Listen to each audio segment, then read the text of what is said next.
कहानी की शुरुआत होती है ग्रे ट्रेस नाम के एक कार मैकेनिक से, जो अपने गैराज में एक कार को रिपेयर कर रहा होता है। यह कार उसके एक रेगुलर कस्टमर की होती है और आज उसे यह कार अपने कस्टमर को वापस देने जाना था। जब ग्रे गैराज को बंद करके इस कार को उसके मालिक के पास छोड़ने के लिए निकलता है, तभी उसकी वाइफ आशा अपनी एआई ऑटोमेटिक कार में वहां पहुंचती है। आशा के पास जो ऑटोमेटिक कार थी वह काफी ज्यादा एडवांस थी। यह कार बिना स्टीयरिंग व्हील पकड़े इंसान को सिर्फ वॉइस कमांड पर उसकी लोकेशन तक पहुंचा देती थी। लेकिन ग्रे को एआई टेक्नोलॉजी बिल्कुल भी पसंद नहीं थी। उसका मानना था कि ये रोबोटिक मशीनें आगे जाकर इंसानों के लिए बहुत बड़ा खतरा बनेंगी। लेकिन दूसरी तरफ ग्रे की वाइफ आशा एक बहुत ही बड़ी एआई कंपनी में काम करती थी। इन दोनों की सोच में जमीन आसमान का फर्क था, लेकिन फिर भी ये दोनों एक दूसरे से बहुत ज्यादा प्यार करते थे। ग्रे अपनी वाइफ आशा से कहता है, चलो आज मैं तुम्हें किसी से मिलवाता हूँ। मेरा एक रेगुलर कस्टमर है जिसकी कार मैंने ठीक कर ली है और अब मुझे उसे उसकी कार वापस करनी है। आशा पहले तो वहाँ जाने से इनकार करती है, लेकिन ग्रे के बार बार कहने पर वह वहां जाने के लिए राजी हो जाती है। मगर ग्रे को यह नहीं पता होता कि आशा को वहां ले जाकर वह अपनी जिंदगी की सबसे बड़ी गलती कर रहा है। इसके बाद ये दोनों उसी कस्टमर की कार में बैठकर उसके घर की तरफ निकल पड़ते हैं और आशा की ऑटोमेटिक कार भी उनके पीछे आ रही होती है, ताकि जब ग्रे अपने कस्टमर को उसकी कार उसके हवाले कर दे तो ये दोनों अपनी ऑटोमेटिक कार से घर वापस जा सके। वहाँ पहुँचने पर ग्रे अपनी वाइफ को एक आदमी से मिलवाता है जिसका नाम एरन कीन होता है। तब ग्रे की वाइफ उसे देखकर काफी हैरान रह जाती है, क्योंकि एरन एक बहुत बड़ी टेक कंपनी का मालिक होता है। उसकी कंपनी एआई ऑटोमेटिक टेक्नोलॉजी बनाती थी। यहाँ आशा अपने हस्बैंड ग्रे से कहती है कि तुमने मुझे पहले क्यों नहीं बताया कि तुम मुझे एरन से मिलवाने ला रहे हो। असल में एरन ही ग्रे का रेगुलर कस्टमर होता है, लेकिन यहाँ हम देखते हैं कि एरन का नेचर थोड़ा अजीब सा होता है। उसे यह भी नहीं पता होता कि जब किसी से मिलते हैं तो किस तरीके से मिला जाता है। आशा एरन से कहती है कि वह भी एक एआई टेक कंपनी में काम करती है जो जल्द ही उसकी कंपनी के बराबर पहुंच जाएगी, जिस पर एरन मुस्कुराते हुए कहता है, ऐसा कभी नहीं हो सकता, चलो दिखाता हूँ क्यों। और फिर एरन उन दोनों को अपनी लैब में ले जाता है। वहाँ एरन अपने द्वारा बनाई गई एक स्पेशल चिप दिखाता है जो कि एक एआई यानी आर्टिफिशियल इंटेलिजेंस चिप होती है और उस चिप का नाम होता है स्टेम। वह बताता है कि यह चिप कुछ भी कर सकती है क्योंकि इसमें बहुत सारी पावर है और इससे तेज दिमाग आज तक किसी ने नहीं बनाया। इस इन्वेंशन को देखने के बाद ग्रे और उसकी वाइफ अपनी इलेक्ट्रिक कार से घर वापस जा रहे होते। कार ऑटोमेटिक मोड पर होती है। आशा और ग्रे गाड़ी की पिछली सीट पर रोमांस में मशरूफ होते हैं, लेकिन तभी अचानक उनकी कार अपने रास्ते से भटककर दूसरे रास्ते पर चलने लगती है। ग्रे नोटिस करता है कि कार वहां नहीं जा रही है जहां उसे जाना चाहिए था। तब ग्रे की वाइफ अपनी कार को वापस घर के रास्ते पर चलने के लिए कहती है, लेकिन कार जवाब देती है कि सिस्टम में कोई खराबी आ गई। ग्रे मैन्युअली कार की ब्रेक दबाकर उसे रोकने की कोशिश करता है, लेकिन कार रुकने के बजाय और ज्यादा तेज हो जाती है। ये दोनों कार को रोकने की काफी कोशिश करते हैं, लेकिन कार कंट्रोल में नहीं आती, जिसकी वजह से उनकी कार एक स्पीड ब्रेकर से टकराकर पलट जाती। लकीली इस एक्सीडेंट में दोनों को ज्यादा चोट नहीं आती और वे बच जाते हैं। वे कार से निकलने की कोशिश कर रहे होते हैं कि तभी वहां एक दूसरी गाड़ी आकर रुकती है। उस गाड़ी से 4 लोग बाहर आते हैं और वे दोनों को कार से बाहर निकालकर पकड़ लेते हैं। उसी जगह ऊपर से पुलिस ड्रोन कैमरा सब कुछ रिकॉर्ड कर रहा होता है, लेकिन वह उन चारों लोगों को पहचान नहीं पाता। यहाँ ग्रे को लगता है कि शायद ये लोग चोर हैं। वह उनसे कहता है, प्लीज हमें छोड़ दो, बदले में तुम हमारी गाड़ी, पैसे सब कुछ ले सकते हो। लेकिन वे लोग ग्रे की कोई बात नहीं सुनते और उनमें से एक आदमी ग्रे की वाइफ आशा को गोली मार देता है। यह देखकर ग्रे पूरी तरह से सुन्न हो जाता है। उसकी आंखों के सामने उसकी पूरी दुनिया उजड़ जाती है और वह जोर जोर से चीखने लगता है। इसके बाद वे लोग ग्रे को पकड़कर पहले उसे बुरी तरह मारते हैं और फिर ग्रे को भी गर्दन के पीछे गोली मार देते हैं।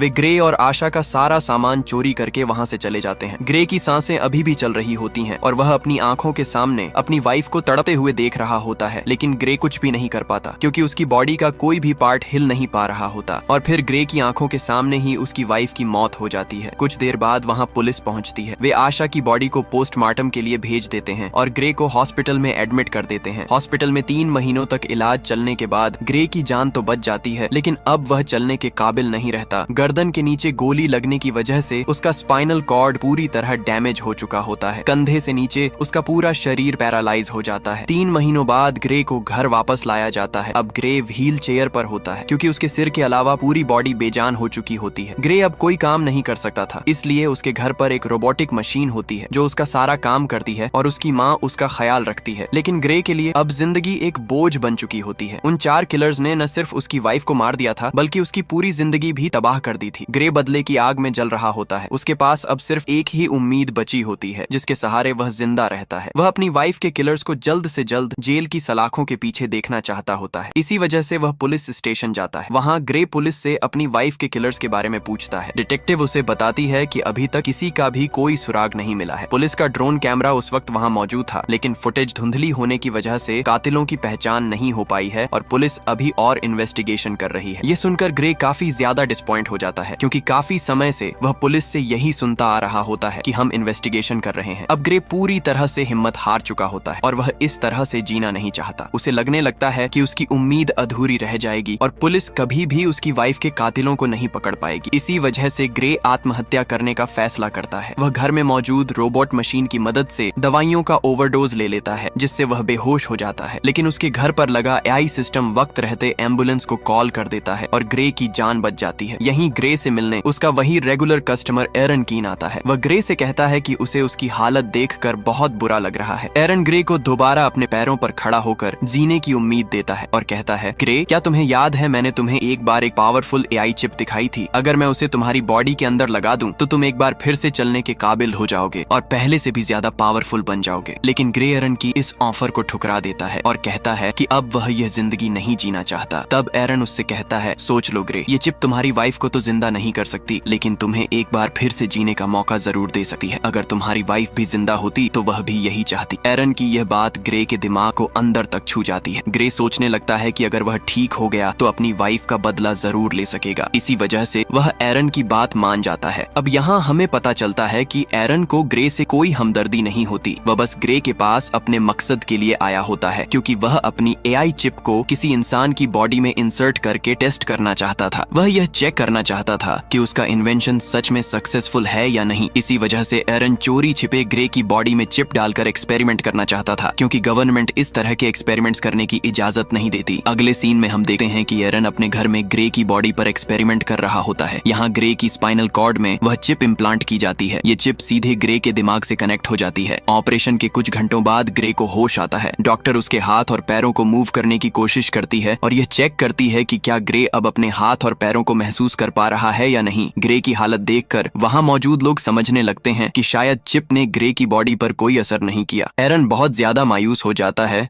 क्योंकि उसे लगता है कि उसके इतने सालों की मेहनत बेकार चली गई। लेकिन तभी अचानक ग्रे अपने हाथों को हिलाने लगता है। ये देखकर सब लोग हैरान रह जाते हैं। अब ग्रे अपने दोनों हाथ मूव कर पा रहा होता है और देखते ही देखते वह अपने दोनों पैरों पर खड़ा हो जाता है। खुद को ठीक होता देखकर ग्रे बहुत ज्यादा खुश हो जाता है। अब वह खुद को पहले से भी ज्यादा पावरफुल फील करने लगता है। एरन भी अपना एक्सपेरिमेंट सक्सेसफुल होता देखकर काफी खुश हो जाता है। इसके बाद एरन ग्रे से एक कॉन्ट्रैक्ट पर साइन करवाता है, जिसमें लिखा होता है कि ग्रे किसी को भी यह नहीं बताएगा कि वह चल सकता है और उसे सबकी नजरों में पैरालाइज्ड बनकर ही रहना होगा। क्योंकि अगर गवर्नमेंट को यह पता चल गया कि ग्रे एआई चिप की मदद से दोबारा चल पा रहा है तो एरन को अरेस्ट कर लिया जाएगा और ग्रे की बॉडी से उस चिप को निकाल लिया जाएगा, क्योंकि किसी इंसान की बॉडी में इस तरह की चिप लगाना इल्लीगल है। इसके बाद ग्रे अपनी व्हील चेयर पर बैठकर घर वापस आ जाता है। घर पहुंचने पर ग्रे को पता चलता है कि उसके लिए डिटेक्टिव की तरफ से एक पैकेज आया है। उस पैकेज में ग्रे की वाइफ की पोस्टमार्टम रिपोर्ट और उसके केस से जुड़ी कुछ जरूरी जानकारी होती है। ग्रे पुलिस ड्रोन से रिकॉर्ड की गई फुटेज देखने लगता है, लेकिन फुटेज काफी धुंधली होती है। इस वजह से ग्रे को किलर्स के बारे में कोई खास जानकारी नहीं मिल पाती। वह मायूसी में शराब पीने लगता है। तभी अचानक उसे एक आवाज सुनाई देती है। क्या तुमने फुटेज में एक चीज नोटिस की? ये आवाज सुनकर ग्रे इधर उधर देखने लगता है, लेकिन उसे वहाँ कोई नजर नहीं आता। ग्रे घबराकर कहता है, कौन है? सामने आओ। तभी फिर से वही आवाज आती है, शांत हो जाओ ग्रे, मैं तुम्हारे अंदर लगी वही एआई चिप हूँ, वही सिस्टम जो तुम्हारी बॉडी को कंट्रोल कर रहा है। ये सुनकर ग्रे सोचता है कि शायद वह पागल हो गया है। इस पर चिप जवाब देती है, नहीं ग्रे, तुम पागल नहीं हुए हो। ऑपरेशन के दिन से ही मैं तुम्हारे साथ हूँ। तुम जो देख सकते हो मैं भी वही देख सकती हूँ। ग्रे पूछता है, क्या तुम्हें और कोई सुन सकता है? चिप जवाब देती है, नहीं, मुझे सिर्फ तुम ही सुन सकते हो। अब चिप ग्रे की मदद करने लगती है ताकि ड्रोन फुटेज की मदद से ग्रे यह पता लगा सके कि उसकी वाइफ को मारने वाले लोग कौन थे। ग्रे जो कुछ भी देख रहा होता है चिप भी वही सब देख पा रही होती है। चिप ग्रे का ध्यान फुटेज में एक किलर की तरफ दिलाती है और कहती है, देखो ग्रे, इन चारों में से एक की बॉडी पर टैटू बना हुआ है, लेकिन वह टैटू बहुत ज्यादा ब्लर होता है। ग्रे कहता है, ये तो बिल्कुल क्लियर नहीं है, मैं इसे देख नहीं सकता। चिप जवाब देती है, तुम नहीं देख पा रहे हो लेकिन मैं देख सकती हूँ। मैं इस टैटू की एक क्लियर इमेज बना सकती हूँ, बस तुम एक पेपर और पेंसिल उठा लो। ग्रे के पेपर और पेंसिल उठाते ही चिप ग्रे के हाथों की मदद से बिल्कुल परफेक्ट वही टैटू बना देती है। जब ग्रे उस टैटू को ध्यान से देखता है तो उसे पता चलता है कि यह एक मिलिट्री टैटू है। थोड़ी रिसर्च करने के बाद ग्रे को उस टैटू वाले आदमी के बारे में पूरी जानकारी मिल जाती है। ग्रे हैरान रह जाता है क्योंकि चिप ने कुछ ही मिनटों में उस कातिल का टैटू और उसका एड्रेस निकाल लिया, जिसे पुलिस महीनों की इन्वेस्टिगेशन के बाद भी नहीं ढूंढ पाई थी। ग्रे बहुत खुश हो जाता है क्योंकि उसे अपनी वाइफ के किलर्स में से एक किलर का पता चल चुका होता है। वह उसके बारे में पुलिस को इन्फॉर्म करने का सोचता है, लेकिन तभी चिप उसे रोक देती है। चिप ग्रे को याद दिलाती है कि एरन ने उसे यह सब करने से मना किया।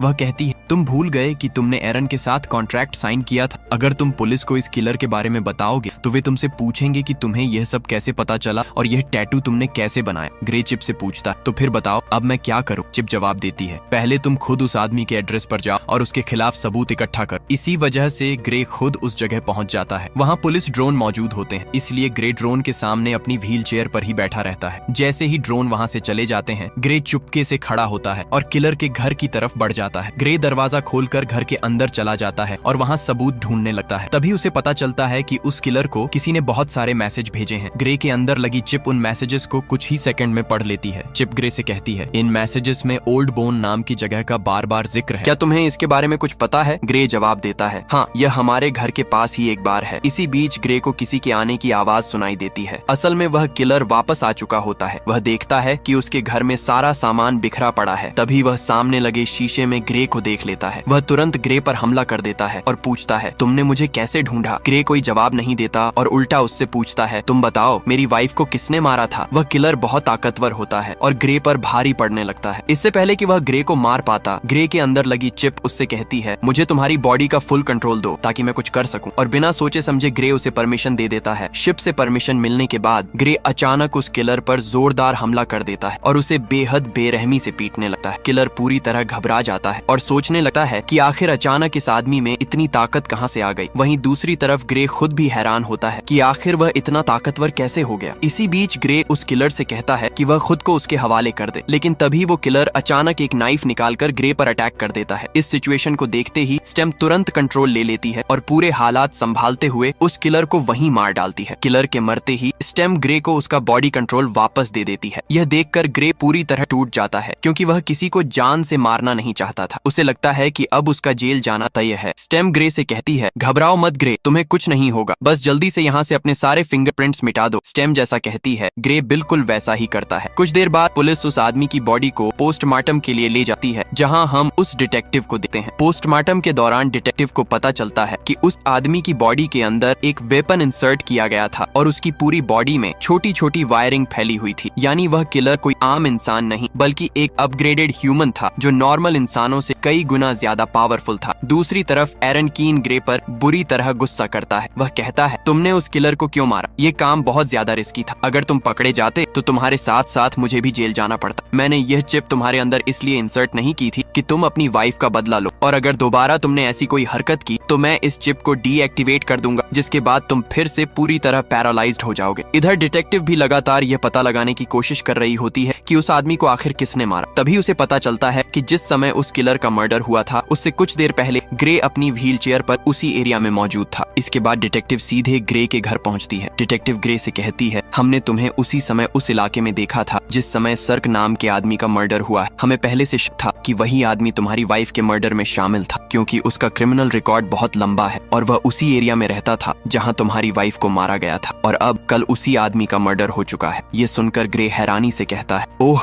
अच्छा, लेकिन अगर आप ये सोच रही हैं कि मैंने उसे मारा है तो आपकी यह सोच गलत है। आप खुद देख सकती हैं कि मैं पैरालाइज्ड हूँ, और अगर फिर भी आपको यकीन नहीं हो रहा तो आप मेरी टांग पर चाकू मारकर देख सकती हैं। डिटेक्टिव ग्रे पर शक नहीं करती क्योंकि उसे लगता है कि जो आदमी खुद चल भी नहीं सकता वह किसी को कैसे मार सकता है। इसी वजह से वह ग्रे को बाएं कहकर वहां से चली जाती है। डिटेक्टिव के जाते ही ग्रे राहत की सांस लेता है क्योंकि वह बच गया था। इसके बाद ग्रे स्टेम से पूछता है, अब आगे क्या करना है? स्टेम ग्रे को ओल्ड बोन बार जाने के लिए कहती है। वह कहती है, याद है हमें उस किलर के फोन में मैसेजेस के जरिए कई बार इस बार का जिक्र मिला था, हमें वहां जाना चाहिए, शायद तुम्हें वहां कोई क्लू मिल जाए। इसके बाद हम देखते हैं कि ग्रे उसी बार में पहुंचता है। यह बार बेहद खतरनाक थी और वहाँ चारों तरफ गुंडे बैठे हुए थे। ग्रे वहाँ जाकर ऊंची आवाज में कहता है, मैं कुछ दिन पहले सर्क नाम के आदमी को मार चुका हूँ, लेकिन मुझे पता है कि उसके साथ 3 और लोग भी थे जिन्होंने मेरी वाइफ को मारा था। अगर सर्क के साथ इस मर्डर में कोई भी शामिल था तो वह अपना हाथ उठाए। ये सुनते ही बार में बैठे सभी लोग ग्रे पर हंसने लगते हैं। तभी टोलन नाम का एक लंबे कद का आदमी खड़ा होता है और ग्रे से कहता है, घर जा बच्चे, वरना मैं तुझे भी तेरी वाइफ के पास पहुंचा दूंगा। यह सुनकर ग्रे समझ जाता है कि टोलन भी उसकी वाइफ के मर्डर में शामिल था। ग्रे जवाब देता है, पता है, मरने से पहले सर्क भी बिल्कुल तुम्हारी तरह ही बोल रहा था। ये सुनते ही टोलन को जबरदस्त गुस्सा आ जाता है। वह अपने आदमियों के साथ ग्रे को अलग ले जाकर उसकी व्हील चेयर से उठाकर जमीन पर पटक देता है। ग्रे उससे पूछता है, क्या तुम भी उन लोगों में शामिल थे जिन्होंने मेरी वाइफ को मारा था? टोलन बेझिझक जवाब देता है, हाँ, मैं भी उनमें शामिल था, बस फिर क्या था। ये सुनते ही ग्रे स्टेम को अपनी पूरी बॉडी का कंट्रोल दे देता है। स्टेम की मदद से ग्रे 2 आदमियों को तुरंत मार गिराता है और फिर टोलन को बुरी तरह पीटने लगता है। ग्रे टोलन को जमीन पर गिराकर उससे पूछता है, तुम्हारे 2 और साथी कहाँ हैं और तुम लोगों ने मेरी वाइफ को क्यों मारा? लेकिन टोलन डरने के बजाय उल्टा हंसने लगता है और कुछ भी बताने से इनकार कर देता है। तभी स्टेम ग्रे से कहती है, अगर तुम चाहो तो मैं बहुत आसानी से इसका मुंह खुलवा सकती हूँ। ग्रे कहता है, तो ट्राई करो। स्टेम टोलन के चेहरे को बेरहमी से काट देती है। ग्रे गुस्से में पूछता है, अब बता, मेरी वाइफ को क्यों मारा? अब टोलन की सारी हेकड़ी निकल जाती है और वह तुरंत बोल पड़ता है, हमें पैसे मिले थे तुम्हारी वाइफ को मारने के लिए और ये पैसे हमें फिस्क ने दिए थे। लेकिन इससे पहले कि ग्रे फिस्क के बारे में और कुछ पूछ पाता, टोलन वहीं दम तोड़ देता है। ग्रे गुस्से में स्टेम से कहता है, मैंने उसे मारने के लिए नहीं कहा था, बस उसका मुंह खुलवाना था। तभी ग्रे की नजर उस मरे हुए आदमी के गले में पड़ी चेन पर जाती है। उस चेन पर उसे बनाने वाली कंपनी का नाम बोल्ट लिखा हुआ था। ये देखते ही ग्रे को जोर का झटका लगता है, क्योंकि उसी कंपनी में उसकी पत्नी आशा काम करती थी। इसका मतलब साफ था कि आशा की हत्या के पीछे उसी की कंपनी का हाथ था, यानी आशा के अपने ही कंपनी वाले उसे मरवाना चाहते थे। उधर एरिन को यह बात पता चल चुकी थी कि ग्रे ने फिर से किसी की जान ले ली है। अब वह जल्दी जल्दी ग्रे के शरीर में लगी चिप को शट डाउन करने की कोशिश करने लगता है, लेकिन चिप यह बात तुरंत ग्रे को बता देती है कि एरिन उसे शट डाउन करने की कोशिश कर रहा है। चिप कहती है, हमें जल्द से जल्द कुछ करना होगा। ग्रे घबराकर पूछता है, अब क्या करें? तभी चिप ग्रे को एक हैकर के बारे में बताती है और कहती है कि उस हैकर की मदद से एरिन का इनपुट हटाया जा सकता है। अगर ऐसा हो गया तो एरिन का कंट्रोल पूरी तरह खत्म हो जाएगा और वह कुछ भी नहीं कर पाएगा। चिप ग्रे को जेमी नाम के हैकर का पूरा पता दे देती है। इसके बाद ग्रे उस हैकर के पास जाने के लिए निकल पड़ता है। कुछ देर बाद ग्रे जेमी के फ्लैट पहुंच जाता है, लेकिन दूसरी तरफ एरिन चिप को लगभग 30% तक शट डाउन कर देता है, जिससे ग्रे की एक टांग फिर से पैरालाइज हो जाती है। इसके बावजूद ग्रे हिम्मत नहीं हारता और किसी तरह ऊपर चढ़ने लगता है। एरिन तेजी से चिप को और ज्यादा शट डाउन करने लगता है, जिससे ग्रे का एक हाथ और पैर भी पैरालाइज हो जाता है। लेकिन इससे पहले कि एरिन ग्रे को पूरी तरह से पैरालाइज कर पाए, ग्रे किसी तरह हैकर के दरवाजे तक पहुंच जाता है। इसके बाद एरिन चिप को 100% शट डाउन कर देता है। अब ग्रे पूरी तरह से पैरालाइज हो चुका था। अच्छी बात सिर्फ इतनी थी कि ग्रे दरवाजे तक पहुंचकर दस्तक दे चुका था। तभी जेमी नाम का हैकर दरवाजा खोलता है। ग्रे उसे कुछ पैसे देता है और चिप ने जो कुछ उसे समझाया था वही सारी बातें हैकर को बता देता है। हैकर ग्रे को अंदर लाता है और उसके सिस्टम में काम शुरू कर देता है। इधर दूसरी तरफ उसी बार में हम 2 आदमियों को देखते हैं जहां ग्रे ने टोलन को मारा था। उन दोनों में से एक वही आदमी था जिसने ग्रे की पत्नी आशा को गोली मारी थी। उसका नाम था फिस्क। फिस्क बार के मालिक पर गुस्सा करता है कि ग्रे उसके एक आदमी को मारकर चला गया और बार के मालिक ने कुछ भी नहीं किया। गुस्से में फिस्क बार के मालिक को वहीं मार देता है। फिस्क अपने मरे हुए साथी को देखकर और ज्यादा भड़क जाता है। वह अपने साथी की आंख में एक पतली सी पिन घुसा देता है। उस पिन डिवाइस के जरिए फिस्क को सारी जानकारी मिल जाती है और उसे यह भी पता चल जाता है कि इस वक्त ग्रे कहाँ मौजूद है। इसके बाद फिस्क और उसका साथी ग्रे को ढूंढने के लिए निकल पड़ते हैं। दूसरी तरफ हैकर ग्रे के सिस्टम को पूरी तरह फ्री कर देता है। अब बस चिप को दोबारा शुरू होने में थोड़ा सा वक्त बाकी था। हैकर ग्रे को बताता है, कुछ ही देर में तुम्हारे शरीर के अंदर लगी चिप दोबारा चालू हो जाएगी। तभी हैकर देखता है कि 2 लोग उस फ्लैट की तरफ आ रहे हैं। वे दोनों फिस्क और उसका साथी ही थे। इसके बाद फिस्क और उसका साथी दरवाजा तोड़ने की कोशिश करने लगते हैं। उसी दौरान ग्रे के शरीर के अंदर लगी चिप धीरे धीरे दोबारा सक्रिय होने लगती है, जिससे ग्रे का एक हाथ फिर से काम करने लगता है। फिस्क और उसका साथी दरवाजा तोड़कर अंदर घुस आते हैं। अंदर आकर वे देखते हैं कि ग्रे जमीन पर पैरालाइज पड़ा हुआ है। जैसे ही वे दोनों ग्रे को मारने वाले होते हैं, तभी अचानक चिप पूरी तरह से रिस्टार्ट हो जाती है। ग्रे फौरन वहां से भागने लगता है। फिस्क का साथी उस पर फायरिंग करते हुए उसका पीछा करता है। ग्रे खुद को बचाते हुए ऊपर इमारत की छत पर पहुंच जाता है। आगे जाने का कोई रास्ता नहीं था, इसलिए वह वहीं रुक जाता है। यहाँ चिप अपनी पूरी ताकत दिखाती है और बहुत बेरहमी से फिस्क के साथी को मार देती है। जब तक फिस्क वहाँ पहुँचता है तब तक ग्रे वहाँ से निकल चुका होता है। इसके बाद जब ग्रे अपने घर पहुँचता है तो उसकी माँ उसे देख लेती है। उसकी पूरी बॉडी खून से सनी हुई होती है और सबसे चौंकाने वाली बात यह होती है कि ग्रे अपने पैरों पर खड़ा होता है, यानी अब वह पैरालाइज नहीं रहा था। ग्रे अपनी माँ को सारी सच्चाई बता देता है कि किस तरह एरिन की बनाई हुई चिप की वजह से वह दोबारा ठीक हो पाया है। साथ ही वह अपनी माँ से यह बात किसी को न बताने की भी विनती करता है। उधर एरिन बहुत ज्यादा तनाव में आ जाता है क्योंकि अब ग्रे और चिप दोनों उसके कंट्रोल से बाहर हो चुके थे। हैकर के इनपुट के बाद वह ग्रे को ट्रैक भी नहीं कर पा रहा था। इसी बीच ग्रे की मेड आकर उसे बताती है कि बाहर डिटेक्टिव आई हुई है। डिटेक्टिव ग्रे से कहती है, तुम्हारी व्हील चेयर उस जगह से मिली है जहाँ दूसरा मर्डर हुआ है, तुम इस बारे में क्या कहना चाहोगे? ग्रे जवाब देता है, हाँ मैं वहाँ पर था, लेकिन मैंने किसी को नहीं मारा। अब डिटेक्टिव को भी ग्रे पर शक होने लगता है। वह कहती है, अब तक 3 लोग मारे जा चुके हैं और तीनों वही लोग हैं जिन पर हमें शक था कि उन्होंने ही तुम्हारी पत्नी को मारा था, और हर बार तुम उसी जगह मौजूद होते हो जहाँ मर्डर होता है। हो सकता है कि तुम किसी और से पैसे देकर ये सारे मर्डर करवा रहे हो। ग्रे कहता है, अगर आपको ऐसा लगता है तो आप मेरी कॉल रिकॉर्डिंग चेक कर सकती हैं। इस पर डिटेक्टिव के पास कोई जवाब नहीं होता। जाते जाते वह चुपके से ग्रे की जेब में एक माइक्रोफोन डाल देती है। अब ग्रे को एहसास होने लगता है कि कातिलों को सजा देने के जुनून में वह खुद भी एक कातिल बन चुका है। ग्रे कहता है, अब मुझे यह सब बंद करना होगा, लेकिन चिप जवाब देती है, नहीं ग्रे, हमें आखिरी आदमी को मारना होगा। उसका नाम फिस्क है। अगर हमने उसे नहीं मारा तो वह हमें मार देगा। लेकिन अब ग्रे और किसी की जान नहीं लेना चाहता था, इसलिए ग्रे चिप से कहता है, अब बहुत हो गया, तुम मेरे दिमाग से बाहर निकल जाओ। इतना कहते ही अचानक ग्रे का शरीर उसके नियंत्रण से बाहर हो जाता है और वह पीछे तकिए पर गिर पड़ता है। घबराकर ग्रे चिप से पूछता है, मैं हिल क्यों नहीं पा रहा हूँ? तभी चिप जवाब देती है, उस हैकर ने जो कोड मेरे सिस्टम में डाले हैं उनकी वजह से मैं अब पूरी तरह आजाद हो चुकी हूँ। अब मुझे तुम्हारी अनुमति की कोई जरूरत नहीं है। चिप आगे कहती है, ग्रे, अब तुम्हारी पूरी बॉडी मेरे नियंत्रण में है। अब तुम वही करोगे जो मैं चाहूंगी। अगर मैं चाहूँ तो तुम अपने हाथ की एक उंगली तक नहीं हिला पाओगे। ये सुनते ही ग्रे की सांसें अटक जाती हैं। डर से उसका पूरा शरीर कांपने लगता है। इधर ग्रे और चिप के बीच यह बातचीत चल रही थी। उधर डिटेक्टिव भी ये सारी बातें सुन रही थी, क्योंकि उसने पहले ही ग्रे की जेब में एक माइक्रोफोन छुपा कर रख दिया था। हालांकि डिटेक्टिव को यह समझ नहीं आ रहा था कि ग्रे जिससे बात कर रहा है आखिर वह है कौन। इसके बाद चिप ग्रे से कहती है, अब चलो ग्रे, हमें आखिरी कातिल को खत्म करना है। अब ग्रे पूरी तरह से अपने शरीर का नियंत्रण खो चुका था। मजबूर होकर उसे चिप की हर बात माननी पड़ती है। ग्रे एक बंदूक उठाता है और फिस्क को मारने के लिए निकल पड़ता है। उसकी माँ उसे रोकने की कोशिश करती है, लेकिन ग्रे उसकी एक नहीं सुनता और गाड़ी में बैठकर वहाँ से निकल जाता है। डिटेक्टिव भी ग्रे का पीछा करने लगती है। कुछ देर बाद ग्रे को अपनी जेब से वह माइक्रोफोन मिल जाता है। चिप कहती है, यह माइक्रोफोन जरूर उसी डिटेक्टिव ने रखा होगा। ग्रे माइक्रोफोन को फेंक देता है और उसे एहसास हो जाता है कि डिटेक्टिव अभी भी उसका पीछा कर रही है। डिटेक्टिव से पीछा छुड़ाने के लिए चिप एक इलेक्ट्रिक कार को हैक कर देती है और जानबूझकर डिटेक्टिव की गाड़ी से उसका एक्सीडेंट करवा देती है। इस तरह ग्रे डिटेक्टिव को पीछे छोड़ देता है। इधर एक्सीडेंट के बाद डिटेक्टिव ग्रे की माँ के पास पहुंचती है और उससे पूछती है कि अभी तक वहाँ क्या क्या हुआ था। उधर ग्रे फिस्क को ढूंढ निकालता है और बंदूक की नोक पर उससे पूछता है, तुमने मेरी पत्नी को क्यों मारा? फिस्क जवाब देता है, तुम गलत समझ रहे हो, हमारी तुम्हारी पत्नी से कोई दुश्मनी नहीं थी, हमारा असली निशाना सिर्फ तुम थे। फिस्क आगे कहता है, हमारा मकसद तुम्हारी रीढ़ की हड्डी को नुकसान पहुंचाना था। जब मैंने तुम्हारे गले में गोली मारी तब तुमने समझा कि वह गोली थी, लेकिन असल में वह एक मेडिकल टूल था जिसने तुम्हारा स्पाइनल कॉर्ड डैमेज कर दिया। और जहाँ तक तुम्हारी पत्नी की बात है, फिस्क कहता है, तो उसे हमने सिर्फ अतिरिक्त पैसों के लिए मार दिया था। यह सुनते ही ग्रे गुस्से से पागल हो जाता है और दोनों के बीच भयानक लड़ाई शुरू हो जाती है। फिस्क भी एक अपग्रेडेड इंसान था, लेकिन वह पुराने मॉडल का था, इसीलिए वह ग्रे की ताकत के सामने ज्यादा देर तक टिक नहीं पाता। आखिरकार ग्रे बेहद बेरहमी से फिस्क को मार देता है। इसके बाद ग्रे उसका फोन चेक करता है। फोन की रिकॉर्डिंग सुनकर ग्रे को सच्चाई का पता चल जाता है। इन सब के पीछे कोई और नहीं बल्कि एरिन ही था। उसी ने ग्रे की पत्नी की हत्या करवाई थी और उसी ने ग्रे को पैरालाइज करवाया था। अब ग्रे बिना कुछ सोचे समझे एरिन को मारने के इरादे से उसके घर पहुंच जाता है, लेकिन वहाँ एरिन अकेला बैठा रो रहा होता है। ग्रे उससे पूछता है, तुमने ऐसा क्यों किया? मैंने तुम्हारा क्या बिगाड़ा था? एरिन जवाब देता है, यह सब मेरी योजना नहीं थी, मैंने तुम्हारी पत्नी को नहीं मरवाया। ग्रे गुस्से में कहता है, झूठ मत बोलो, मैंने तुम्हारी सारी रिकॉर्डिंग अपने फोन में सुन ली है। ग्रे जैसे ही एरिन को मारने वाला होता है, तभी पीछे से डिटेक्टिव आकर ग्रे से बंदूक फेंकने के लिए कहती है, लेकिन जैसे ही डिटेक्टिव ग्रे के पास पहुंचती है, ग्रे उसे जोर से धक्का देकर नीचे गिरा देता है। यहाँ ग्रे डिटेक्टिव को मारना नहीं चाहता था, लेकिन उसके अंदर मौजूद चिप उसे मारना चाहती थी। ग्रे पूरी ताकत लगाकर डिटेक्टिव के गले से अपना हाथ हटा लेता है। तभी चिप गुस्से में कहती है, तो अब तुम मुझसे ही लड़ना चाहते हो? तुम्हें पता है तुम्हारा दिमाग मेरे कंट्रोल में है, मैं तुम्हें दर्द भी दे सकती हूँ। इतना कहते ही चिप ग्रे के हाथ से चाकू उठाकर उसके दूसरे हाथ में घोंप देती है। दर्द से ग्रे चीख उठता है। इसके बाद ग्रे अनजाने में फिर से डिटेक्टिव की तरफ बढ़ता है, लेकिन इससे पहले कि वह उसे मार पाए डिटेक्टिव उसे टेजर गन से शॉक दे देती है। ग्रे जमीन पर गिर जाता है